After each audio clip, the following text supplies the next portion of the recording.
저는 오늘 봉독해 올린 말씀 가지고 또 한 번의 사순절을 시작하며 라는 제목으로 여러분과 말씀을 나누겠습니다. 오늘은 2023년 사순절이 시작되는 제2의 수요일입니다. 애쉬 웬즈데이라고 하는데요. 이날부터 부활절인 오늘 4월 4일까지 주일을 제외한 6번의 주일을 제외한 40일간의 기독교에서 지키는 절기를 사순절, 렌트라고 합니다. 매년 반복되지만 사순절은 40일이란 뜻이죠. 기독교에서 40은 좀 상징적인 숫자입니다. 매년 제가 이맘때쯤 사순절을 시작할 때쯤 사순절 40의 의미를 여러분들에게 자주 말씀드려서 아시겠지만, 예수님께서 공생애를 시작하시는 첫 광야에서 시험을 받으시기 전에 했던 것이 바로 40일간 금식을 하셨던 시간이고, 또 출애굽한 이스라엘 백성들이 광야에서 머문 기간 또한 40년의 시간이고, 모세의 인생을 40년 40년으로 나누는데 바로의 궁정에서 보낸, 이집트 왕자로 보낸 시간이 40년, 그리고 살인을 하고 도망쳐서 미디안 광야에서 머물렀던 시간이 40년. 그렇게 하나님께서 모세를 훈련하시고 난 뒤에 80세에 그를 부르셔서 출애굽의 영도자로 세우셨던 것을 우리가 기억하죠. 그렇게 훈련받고 세워졌던 모세, 또 예수님도 부활 후에 40일간 이 땅에 머무시면서 승천하기 전까지 제자들을 찾아 위로하시고 다시 한번 성령을 받으라 하시며 그들을 다시 한번 믿음 안에 세워가셨던 것을 우리가 기억할 때, 성경에서 40일이라고 하는 숫자는 훈련과 뭔가 특별한 기간들을 생각해 볼 수 있는 그런 시간이라고 하겠는데요. 이 부활을 준비하는 이 40일의 시간 또한 그런 의미가 있다고 하겠습니다. 우리가 예수님을 깊이 생각하고 묵상하며 우리의 영적인 훈련을 하는 시간이 되겠죠. 우리 성도들은 이 사순절의 40일의 시간 동안 인류를 구원하시기 위해서 이 땅에 오셔서 우리를 위해 당하신 예수님의 고난, 죽으심에 초점을 맞추고 예수님을 깊이 묵상하며 나아가는 시간이 바로 사순절의 시간입니다. 그냥 생각만 하는 것이 아니라 그 기간 동안에 나의 필요가 아닌 정말로 주님을 깊이 묵상하면서 주님이 가신 그 희생과 포기의 그 십자가의 길을 묵상하며 우리 주님께서 가신 그 길을 나도 따라갈 수 있게 해달라고. 우리가 결국 신앙생활을 하는 궁극의 우리의 걸음은 어디로 향해야 되는 겁니까? 십자가로 향해야 되는 거죠. 그것이 주님을 따라가는 길이죠. 우리가 십자가를 외면해서는 절대로 우리가 주님의 뒤를 따라갈 수가 없습니다. 이렇게 말하면 아마 요즘 현대 크리스찬들은 참 어렵게 믿어, 어려운 얘기 한다라고 얘기하겠지만, 여러분 그게 사실이에요. 여러분 십자가 없이는 부활의 영광도 없습니다. 근데 많은 크리스찬들이 부활의 영광만을 꿈꾸죠. 여러분 십자가 없이는 절대로 부활의 영광을 누릴 수가 없습니다. 그래서 우리가 이 사순절을 보내는 시간이 우리에게 참 의미 있는 시간이고, 그렇게 주님 앞에서 내가 올바른 길을, 주님을 향해 나아가고 있는가를 보게 하는 그런 시간입니다. 그래서 특별히 우리가 오늘 드리는 이 사순절의 첫 번째 날을 제의 수요일, 참회의 수요일이라고 하는데요. 우리 교회는 그렇게 하지는 않습니다만 조금 예배의 전통을 강조하는 개신교회에서는 재를 사용합니다. 여러분 그 재 아시죠? 뭔가를 태우고 남은 찌꺼기 재를 가지고 이 물을 적셔가지고 그 재를 가지고 나오는 성도들의 이마에 십자가 성호를 걷고 너는 흑이니 흙으로 돌아갈지니라 라고 말씀을 하면서 그런 특별한 예식을 갖습니다. 그래서 이 제의 수요일에는 내가 하나님 앞에서 얼마나 죄인된 존재인지, 그리고 내가 영원히 살 것처럼 이 땅을 살아가고 있지만 나는 흙으로 돌아왔기에 언젠가는 흙으로 돌아갈 수밖에 없는 존재라는 인간의 유한함, 또 인생의 무상함을 분명히 인식하고 기억하는 날입니다. 그래서 우리는 하나님의 용서하심 없이는, 하나님의 은혜 없이는 단 하루도 살아갈 수 없는 존재다라는 사실을 깨닫는 날이 바로 오늘이에요. 이 제라고 하는 건 참회, 회개, 뭔가를 불태우는 거잖아요. 나를 하나님 앞에 태워드리는, 그래서 정화되고 순수하게 그 제만 남죠. 그래서 내가 그렇게 제로 돌아갈 수밖에 없는, 함줌의 제로 돌아갈 수밖에 없는 그런 존재, 그 제가 또 어떤 새로운 생명과 성장을 위한 또 밑거름이 되는 것을 우리가 경험하게 되는데요. 여기서는 많이 아니었지만 예전에 전에 있는 교회에서는 장례를 치르면 보통 화장장까지 따라갔습니다. 화장장을 따라가면 한 줌에 정말 분명히 관이 들어갔는데 1시간조차 되지 않아 정말 한 줌의 재로 나오는 그런 모습들을 참 보게 되면 인생이라는 게 참 덧없구나 라는 생각들을 하게 되는데요. 여러분 정말 우리 인생이 그렇습니다. 여러분 우리 인생이 언제일지는 모르지만 누군가가 다 모두가 마주해야 되는 그 인생의 유한함을 우리가 깨달아야 되고요. 그래서 우리가 이 40일의 시간을 보내는 동안 하루하루가 정말 주님 앞에서 내가 다시 한번 주님 앞에서 죽고 내 안에 주님께서 다시 온전히 사시는 그 믿음의 삶을 온전히 회복하기를 소망하는 그런 40일의 시간이 될 수 있길 소망하고요. 그렇게 내가 온전히 주님 안에 죽을 때 우리가 주님의 십자가를 온전히 따라갈 수가 있는 거죠. 여러분, 우리가 지금도 이제 매일 성경을 통해서 마태복음을 묵상하고 있지만 여러분, 예수님의 뒤를 따라가는 제자들, 솔직히 3년간의 공생애 동안엔 그들은 실패자였습니다. 그죠? 예수님의 제자들은 12명은 다 실패한 사람들이었어요. 십자가 전까지. 그죠? 오순절 성령, 마가의 다락방의 성령을 받기까지는 그들은 다 실패자였습니다. 왜 그랬을까요? 그들은 십자가를 따라갈 수가 없었습니다. 십자가 앞에서 그들은 다 도망쳤죠. 여러분, 우리가 십자가의 길을 걸어간다라고 하는 건 내가 그리스도 안에 온전히 죽을 때 내 고집, 내 아집, 내 자존심이 죽고 내 안에 정말 주님이 원하시는 삶의 목적들을 향해 인생의 길을 걸어갈 때 내 삶에 정말로 그리스도의 하나님의 뜻이 이루어지게 되는 것이고 우리가 그제서야 온전히 십자가의 길을 걸어가게 된다는 사실을 여러분들이 기억하셨으면 좋겠고요. 그렇게 40일의 시간 동안 우리가 그렇게 우리를 하나님 앞에서 때로는 돌아보고 또 정화시키며 또 회개할 것은 회개하고 그렇게 우리를 좀 새롭게 영적으로 단장하는 시간으로 여러분들이 40일의 시간을 보냈으면 좋겠습니다. 오늘 본문은 이스라엘의 마지막 사사이자 선지자인 사무엘이 이스라엘을 다스리는 동안 하나님은 이스라엘에게 아주 평화를 허락해 주셨죠. 지난 번에도 저희가 살펴보았지만 사무엘이 있는 동안에 사무엘 까닭에 하나님께서 블레셋이 다시는 이스라엘을 넘보지 못하게 하셨다라고 하는 것을 우리가 보았는데요. 하지만 그런 사무엘이 어느덧 인생에는 장사가 없다고 어느덧 나이가 들어 늙게 되었습니다. 그래서 이제 자신이 사사의 역할을 감당하지 못하게 되자 자신의 두 아들을 사사로 삼았다라고 성경은 기록합니다. 뭐 당연한 듯 써 있지만 사실 사사는 세습이 되어지는 직책이 아니죠. 여러분들이 사사기를 읽어보셨다면 아시겠지만 사사는 누가 세우십니까? 하나님이 세우셨죠. 그때마다 하나님이 세우신 자가 사사가 되어 이스라엘을 구원했지 앞에 있는 사사의 그 사사직을 이어받아서 그 아들이 뭐 왕이 되듯 하지 않았습니다. 그죠? 사사기 8장 22절 23절에 보면 미디안 손에서 이스라엘을 구했던 사람이 누굽니까? 기드온이죠. 기드온.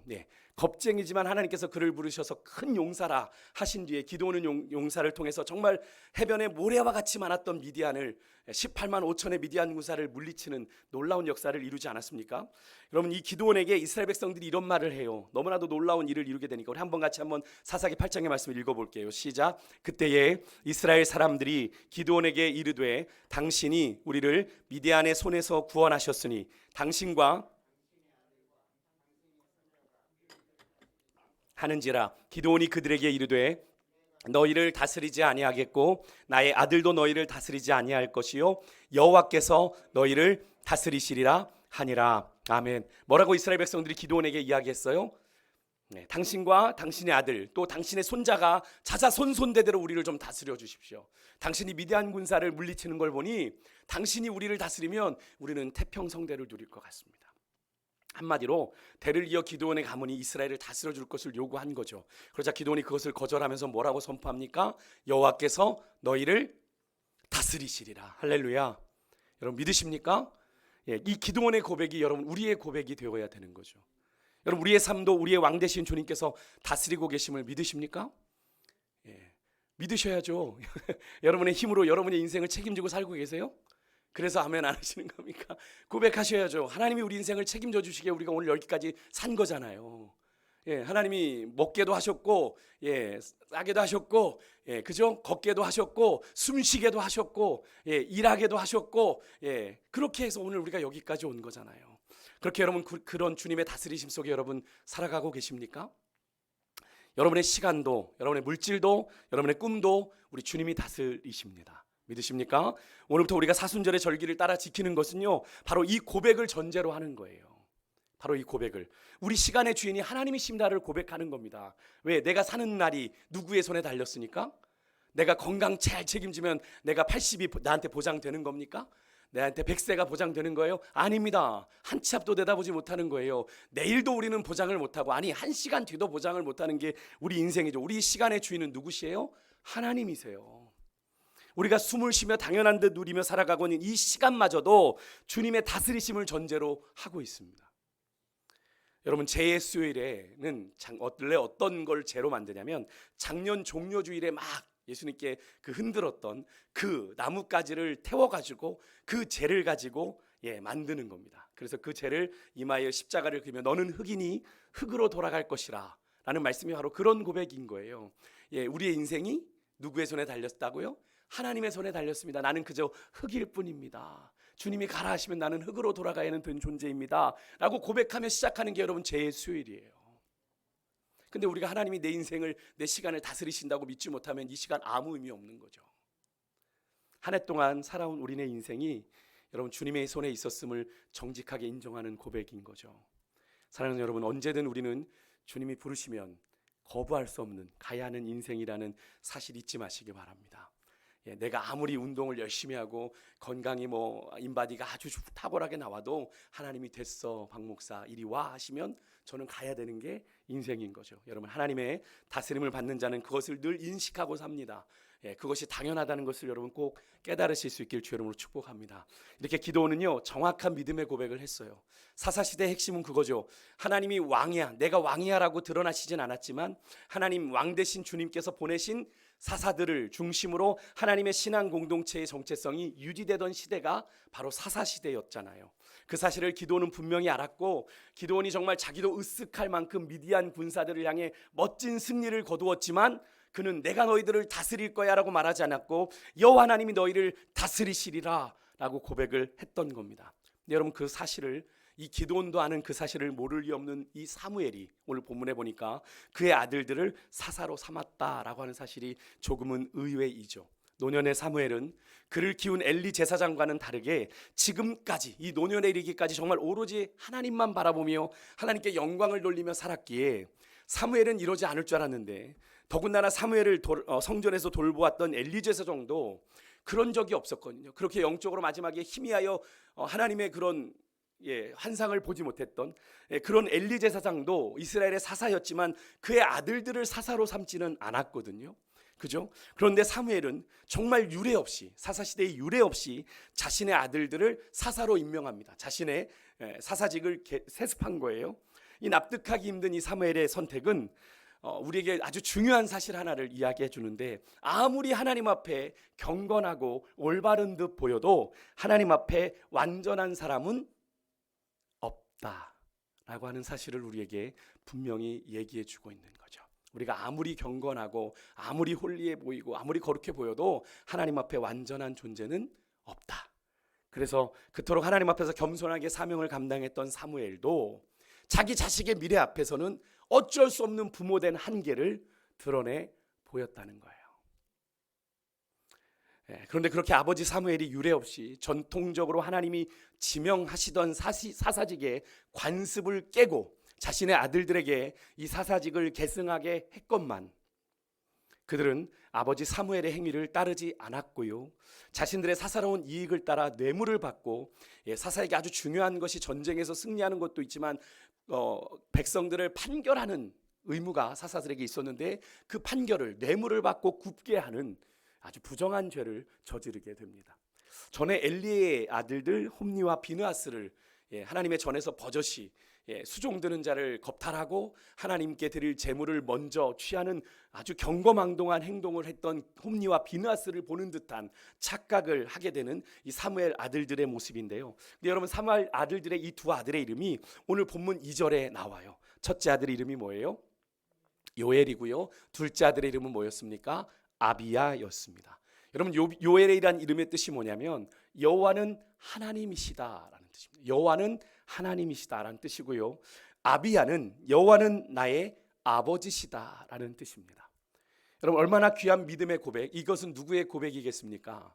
사무엘, 아버지 사무엘의 믿음의 고백이 담겨있는 이들의 이름이겠죠. 그죠? 여호와는 하나님이시다, 여호와는 나의 아버지이시다라는 사무엘의 그 정말로 순전한 믿음의 고백이 담겨있는 두 아들들의 이름인데요. 여러분, 주일학교 교사들이 부장 김우숙 권사님의 인도 아래 성경 공부를 하고 있는데요. 거기에서 이렇게 자신의 이름을 이게 성경에 나오는 이름처럼 이렇게 해석하고 말하는 시간이 있었대요. 제 아내의 이름이, 제 사모의 이름이 한윤미인데 믿을 윤자에 아름다울 미자를 쓰거든요. 그래서 제 아내가 그 성경 공부를 하면서 본인의 이름은 아름다운 믿음의 사람입니다. 이렇게 얘기를 했대요. 저는 분명 그 이름에는 그런 제 장인어른이 제 아내의 이름을 지을 때 그런 믿음의 고백을 담아 저는 지었을 거라고 생각하는데, 여러분 사무엘 아들들의 이름도 마찬가지였겠죠. 하지만 그들은 이 요엘과 아비야는 그런 그들의 이름에 걸맞는 삶을 살지 못하고 그의 아버지 사무엘과는 전혀 다른 길을 걸어가게 됩니다. 이 두 아들 이름에 담긴 아버지 사무엘의 마음 그리고 소원을 좀 묵상해 보노라면 같은 아버지 입장에서 그런 그들의 삶과 행동이 더욱 가슴 아프게 다가옵니다. 이렇게 아버지의 마음을 모를까? 참 아버지가 참 어려운 선택을 했는데 라는 그런 생각. 사무엘은 그렇게요, 하나님 앞에서는 너무나도 경건하고 이스라엘 앞에서는 너무나도 소중한 사사였지만 그가 부모로서는 믿음의 한계를 보이고 말았던 겁니다. 그런데 여러분, 자식을 키워본 분들이라면 누구도 아마 쉽게 이런 사무엘을 비난하지 못할 거라고 저는 생각합니다. 왜냐하면 신앙을 자녀들에게 전수한다는 것이 여러분 쉽습니까? 결코 쉽지가 않습니다. 내 마음처럼 신앙생활하면 얼마나 좋겠습니까? 근데 그렇지 않지요. 그래서 자녀의 신앙교육에는 누구도 장담해서는 안 되고 자신하거나 안심할 수 없는 것이 자녀의 신앙교육입니다. 그래서 여러분, 목회자의 자녀들 중에도 통계상요 50%가 비행 청소년이에요. 여러분, 목회자의 자녀면 잘 커야 되는 거 아닙니까? 그렇게 기도받는데 어떻게 그럴 수가 있어? 장담할 수가 없다는 거예요, 목회자도. 그렇기 때문에 자녀를 양육함에 있어서 우리는 늘 겸손한 마음으로 하나님의 도우심을 구해야 되는 겁니다. 그래서 믿음의 이 전수, 자녀들에게 믿음을 전수하는 건 은혜의 영역이에요. 하나님의 도우심이 절대로 필요한 영역이라는 겁니다. 여러분, 오늘 이 저녁이요, 여러분의 뜻대로 믿음 안에 잘 서지 않는, 바로 서지 않는 우리 자녀들을 향한 하나님의 은혜를 간절히 구하는 그런 저녁이 되실 수 있기를 간절히 소망합니다. 근데 여러분, 사실 자녀들에 대한 믿음의 전수만이 그렇습니까? 우리 그리스도인들은 내 뜻대로 움직이지 않는 이 세상 속에서 늘 주님의 은혜를 구하며 살 수밖에 없는 그런 존재들이죠. 오늘 우리의 삶에 하나님으로부터 때를 따라 돕는 은혜가 풍성하게 임하도록 간구하는 그런 은혜로운 저녁이 되실 수 있기를 주의 이름으로 축복합니다. 그렇게 사무엘에 의해 세워진 젊은 사사들의 그런 악행으로 인해서 이스라엘 백성들이 불안해합니다. 그래서 이 백성의 장로들이 사무엘에게 나와 두 가지 이유를 들어서 왕을 요구하게 되는 건데요, 5절에 보니까 두 가지 이유가 뭐냐면, 첫 번째는 사무엘이시여, 당신이 너무 늙었습니다. 이제 곧 죽음을 맞이할 때가 됐는데 당신의 사사직을 계승받은 당신들의 아들들의 행위가 당신하고 다릅니다. 당신을 따랐다면 문제가 없겠는데 당신과 행동이 다릅니다. 두 번째는 주변의 모든 나라들을 보십시오. 모든 나라들 왕이 있지 않습니까? 우리에게도 왕을 세워주십시오. 근데 여러분, 이 두 가지 이유가요, 이스라엘의 지도자리라고 하는 이 장로들이 들고 온, 사무엘에게 가져온 왕을 세우는 이유가 옳습니까? 다 옳지 않습니다. 왜 그럴까요? 첫 번째 이유가 사실이라면 이스라엘은 그 불안함, 사무엘 아들들의 그 사도직을 이어받은 그들에게 불안감이 있다면 그들은 그 불안감을 해소하기 위해서 어떻게 해야 되는 거예요? 하나님이 그들을 세우신 하나님을 더욱 의지하고 하나님께 기도해야 하는 거죠. 사무엘이 미스바로 모여서 온 이스라엘로 회개하고 하나님 앞에 그들의 마음을 드렸던 것처럼 말이죠, 하나님을 더욱 의지하고, 하나님, 우리에게 이런 불안감이 있는데 하나님 저들을 새롭게 하시던지 아니면 하나님 새로운 사사를 세우셔서 우리를 다스리게 해주시라고 간구했어야 되는데 그들은 그렇게 하지 않고 그들은 그냥 인간적으로 눈에 보이는 왕의 보호를 받길 원했던 겁니다. 그들은요, 궁극적으로 하나님이 그들을 다스리시고 그들에게 이런 평안을 주셨다라는 사실을 잊어버린 것 같아요.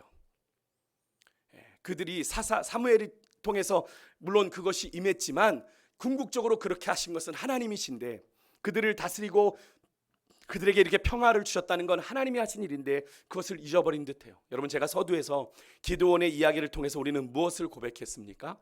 여호와 하나님이 우리를 다스리신다라고 고백을 했습니다. 그렇죠? 우리가 그 사실을 분명히 믿는다고 고백했는데, 여러분, 하나님이 우리 인생만 다스리십니까? 하나님은 우리 인생만 두고 보고 우리 인생만 다스리시나요? 아니죠.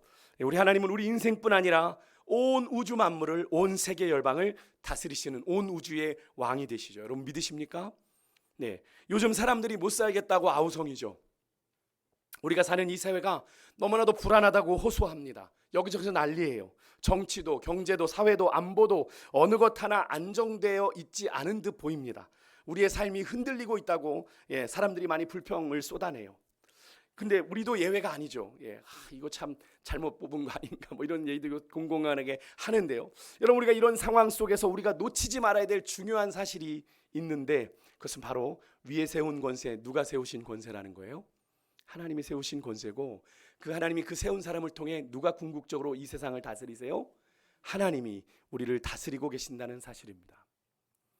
우리가 감히 상상할 수도 없고 헤아릴 수도 없는 하나님의 그 원대한 계획과 섭리 속에 다스리시는 그 통치하심 속에 우리는 그냥 한 일각에 불과한 순간을 살아가고 있는 그런 존재들이라는 거죠. 그러니까 우리가 그 하나님의 뜻을 다 헤아려 알 수 있을까요? 없는 거죠. 그래서 우리를 여러분 안전하게 보호하는 건 좋은 대통령, 우리의 마음에 드는, 우리의 기분을, 우리의 가려운 곳을 긁어주는 유능한 정치인이 아니라, 여러분 능력 있는 기업인도 아니라, 여러분 오직 우리를 창조하시고 우리를 돌보시는, 나를 나보다 더 잘 아시는 우리 하나님만이 우리가 의지해야 할 우리의 인생의 도움이요 우리의 보호자가 되심을 여러분 믿으시길 바랍니다. 여러분 자꾸 불안과 염려가 엄습하세요. 그래서 어떻게 될지 모르는데 라는 그런 불안과 염려가 여러분의 심령을 잠식하도록 내버려 두지 마시고요. 여러분의 불안과 염려가 올 때 여러분 믿음으로 하나님 앞에 나아가십시오. 그리고 하나님께 구하십시오.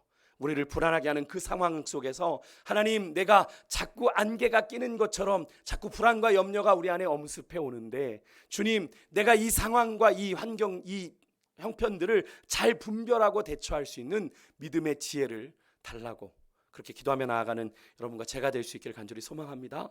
답답하면 답답할수록 한숨 지으면 아무것도 해결되지 않아요. 답답하면 답답할수록 주님 앞에 부르짖으십시오. 하나님이 구원하십니다. 그것이 하나님의 법칙이죠. 두 번째 이유는 더 문제인데요. 이스라엘이 왕을 요구한 두 번째 이유가 뭐라고 했습니까? 5절에 보니까 모든 나라와 같이라는 표현이 나와요. 모든 나라와 같이라는 표현이 나옵니다. 이 표현이 그 이유를 단적으로 설명해 주는데, 여러분 왜 이유가 더 문제냐면, 그들이 이유라고 들이대는 이 핵심 구절 모든 나라와 같이라는 이 표현에는 두 가지 의미가 담겨 있습니다. 먼저는요, 일반적이고 상식적이라는 의미예요.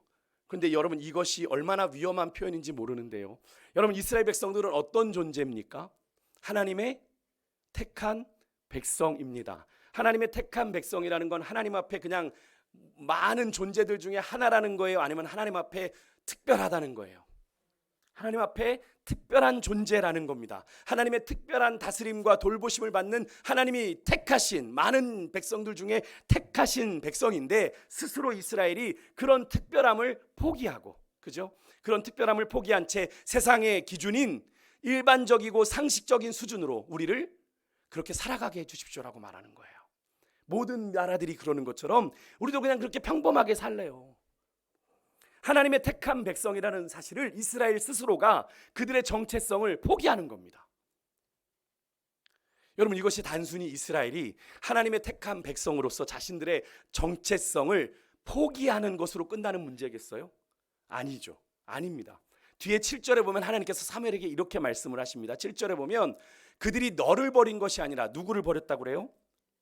나를 버렸대요. 나를 버려 자기들의 왕이 되지 못하게 하는 거다. 하나님을 버리는 배반 행위인 거죠. 그들의 왕이 되셔서 지금까지 이스라엘이 여기까지 이르도록, 출애굽의 역사가 끝나고 사사시대의 그 파란만장한 역사 속에 이스라엘이 여기까지 이르도록 이스라엘을 다스리시고 이스라엘을 보호하시고 섭리하신 하나님의 그 통치와 다스리심을 거부하고 거절하는 영모행위와 같은 그런 발언을 지금 이들이 한 겁니다. 하나님 없이 자기들의 힘만으로 한번 살아보겠다 라고 하는 이스라엘의 일종의 독립선언인데요. 여러분 이스라엘이 참 자기 분수를 몰라요. 하나님 은혜 없이는 지금까지 존재할 수도 없는 민족이 조금 살만해지니까 자기들의 힘으로 살아보겠다고 하는 거죠.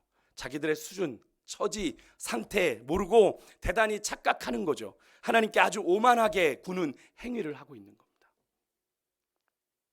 여러분 혹시 이런 이스라엘 백성들의 모습이 여러분 우리들에게는 없습니까? 우리들에게는 하나님의 거룩한 자녀, 하나님의 소유된 자들이잖아요. 우리도 그렇죠? 우리는 영적 이스라엘 백성으로 하나님이 특별히 선택하셔서 구원하신 하나님의 자녀들이잖아요. 그러면 하나님 또한 우리의 왕 되시고 우리의 삶의 참 주인 되신 하나님 아버지의 뜻을 따라 말씀을 따라 살아야 하는 그런 특별한 존재이잖아요. 맞습니까? 아니에요? 그렇지 않습니까? 그런 존재잖아요. 우린 구원받아 이제는 내가 사는 것이 아니요 하나님 내 안에 그리스도께서 사시는 것이라는 표현이 바로 그런 거잖아요. 내 안에 하나님의 뜻 이루어지기를 소망한다라고 사는 것 아닙니까? 구원받고 그냥 또 세상 속에서 마음대로 살아요? 그럼 구원받은 삶 아닙니다, 여러분. 죄송하지만 여러분 그러면 구원받은 거 아니에요, 여러분들은. 죄송하지만 정말로 구원받은 사람은 이제는 내가 사는 것이 아니요 내 안에 그리스도께서 사시는 거잖아요. 그리스도가 나를 다스리시는 삶을 사는 거잖아요. 그러면 철저하게 그리스도를 따라가는 삶을 사는 거잖아요. 그 삶은 하나님 아버지의 뜻을 이루며 살아가는 삶이잖아요. 그래서 제가 자주 말씀드렸잖아요. 하늘에서 땅이 뜻이 하늘에서 이룬 것 같이 어떻게 해요? 땅에서도 이루어지는데 누구의 삶을 통해? 우리 믿음의 사람들을 통해 이 땅에 이루어지는 거라고요. 우리는 그런 존재들이에요. 그래서 하나님이 우리를 구원하신 겁니다. 그래서 우리를 통해서 세상이 주님을 볼 수 있는 거예요. 우리 안에 임한 하나님의 나라로 인해서요. 여러분, 우리가 하나님의 그런 특별한 존재인 것을 여러분 스스로 외면한 채 세상의 일반적이고 상식적인 기준에 자꾸 우리의 삶의 기준을 맞추고 이건 안 돼. 야, 상식적으로 생각하면 이게 되겠어?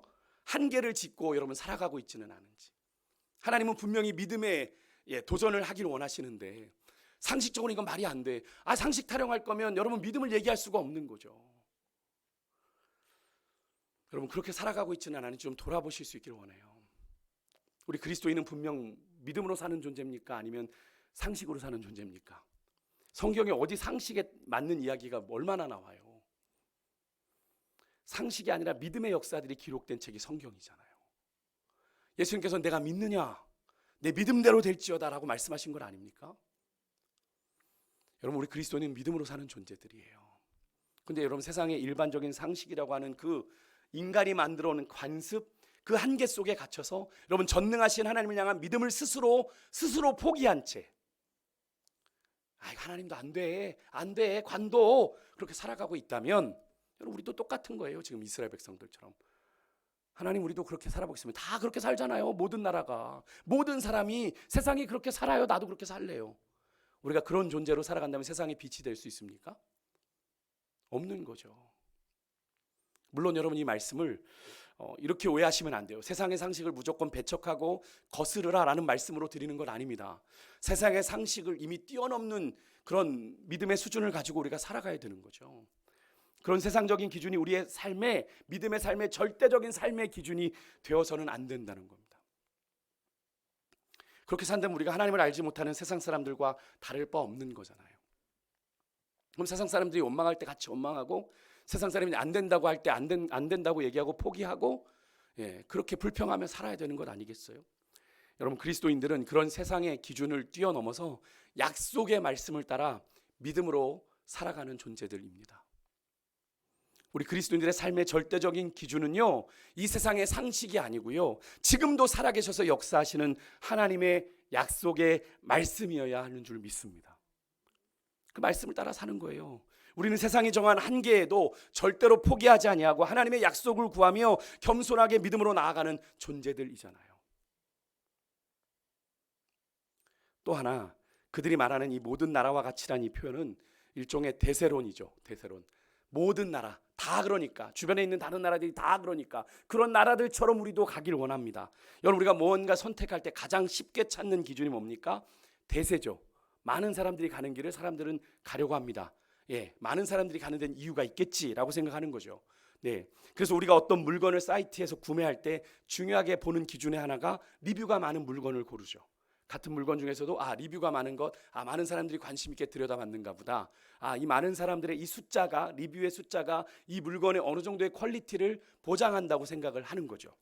물론 그 리뷰의 내용을 읽다 보면 리뷰에 부정적인 내용이 있으면 그게 변수가 되기도 합니다만 어쨌든 리뷰가 많다는 건 많은 이들이 관심을 가지고 이 상품을 살폈다는 것이기 때문에 어느 정도 기준은 충족된 것처럼 우리가 생각하고 그 물건을 들여다보지 않습니까?